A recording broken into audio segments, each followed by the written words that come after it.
আসসালামু আলাইকুম ওয়া রাহমাতুল্লাহি ওয়া বারাকাতুহু। সবাইকে পবিত্র জুমার দিনের শুভেচ্ছা, জুমা মোবারক।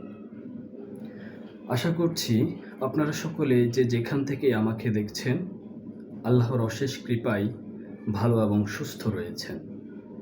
আমিও আলহামদুলিল্লাহ ভালো আছি। আজ আমি আপনাদেরকে আমার এই ভিডিওর মাধ্যমে নিজ কণ্ঠে পবিত্র কোরআনের ২টি আয়াত বাংলা অর্থসহ শোনানোর চেষ্টা করব। আসলে একটি বিষয় লক্ষ্য করলে দেখতে পাই, আমার পরিচিত অনেক শিক্ষার্থী, বন্ধু-বান্ধব কিংবা আত্মীয়-স্বজনদের মধ্যে অনেকেই পবিত্র কোরআন পড়তে জানেন না, যা একজন মুসলিম হিসেবে সত্যিই দুঃখজনক। আবার অনেকে এমনও আছেন যারা ছোটবেলায় পবিত্র কোরআন শিখেছেন কিন্তু বর্তমানে চর্চার অভাবে প্রায় ভুলেই গিয়েছেন। এটিও অত্যন্ত আফসোসের একটি বিষয়। তাই আমি অনুরোধ করব, যারা কোরআন পড়তে জানেন না, আপনারা যে কোনো মূল্যেই হোক পবিত্র কোরআন শেখার চেষ্টা অব্যাহত রাখুন এবং যারা নিয়মিত তেলাওয়াত করছেন না, আপনারা অন্তত প্রতিদিন 10টি আয়াত হলেও তেলাওয়াত করার চেষ্টা করুন। তো চলুন আর কথা না বাড়িয়ে আমার তেলাওয়াত শুরু করা যাক। أعوذ بالله من الشيطان الرجيم. بسم الله الرحمن الرحيم.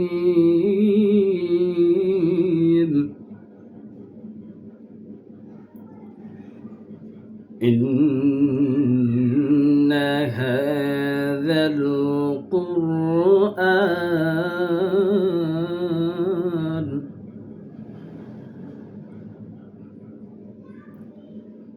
يهدي للتي هي أقوم ويبشر المؤمنين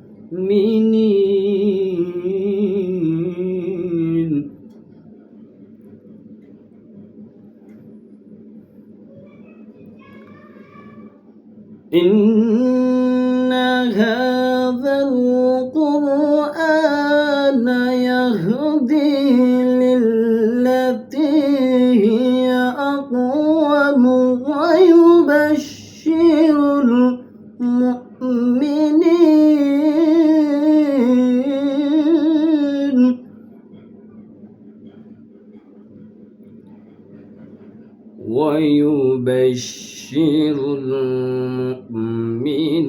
المؤمنين الذين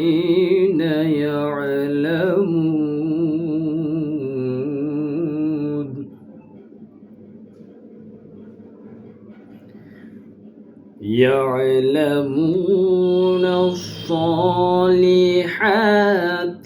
أن لهم أجرا كبيرا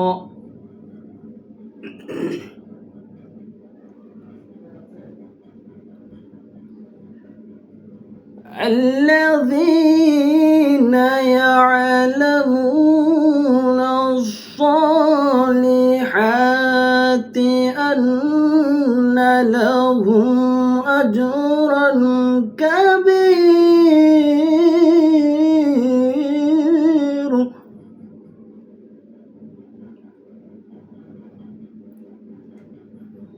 وأن الذين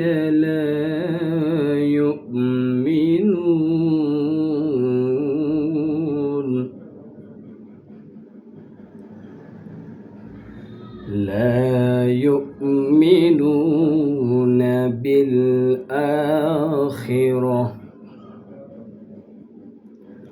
أعتدنا لهم عذابا أليما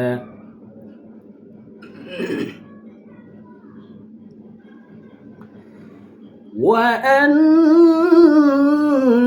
الذين لا يؤمنون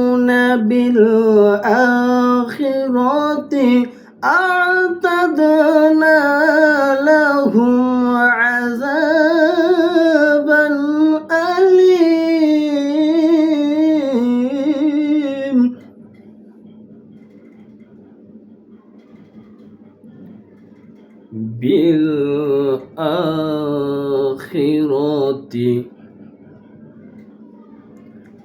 أعتدنا لهم عذابا أليم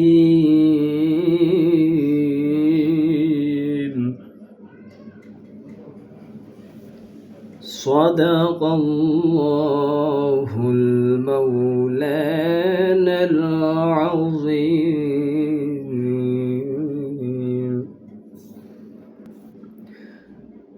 ইরশাদ হচ্ছে, নিশ্চয়ই এ পবিত্র কোরআন ওই পথ দেখায় যা সুদৃঢ়।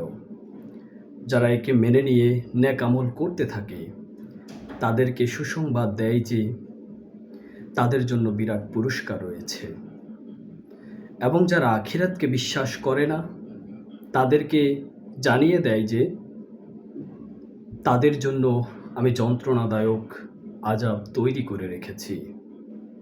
সূরা বনী ইসরাঈল আয়াত নং 9 এবং 10।